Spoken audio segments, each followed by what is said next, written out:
另外，伫嘉义县山区的这雨呢，毋但是造成梅山一寡所在淹水，嘛，互阿里山公路是发生崩山的灾情。即马公务单人员对昨暗时开始咧抢修，目前敢会当看这天气甲道路的状况，来决定到底敢要开放通行。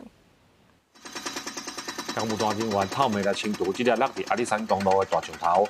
嘉义县阿里山山区30暗暝落大雨，造成一寡道路有崩山的状况。公务单人员抢修公路恢复单向通车了后，乡公所马上抢修，赶紧来清除挡伫道路出入口的土石。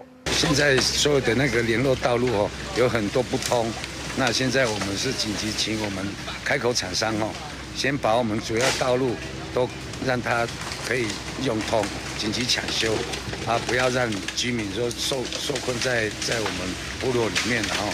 除了阿里山因为大雨造成崩山影响交通以外，嘉义县梅山乡太湖的大里芒仔自路嘛有20-30号因为落雨来淹水。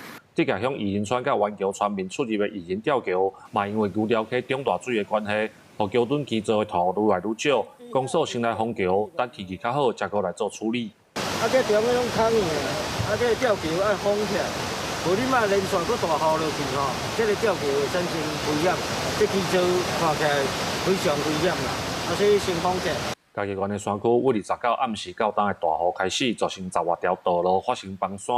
嘉义县政府表示，农电公所拢有请人来抢修，维持山区的逐桩头拢有代替道路通行。不过雨若是继续落甲遮大，山区的道路也是随时会出状况。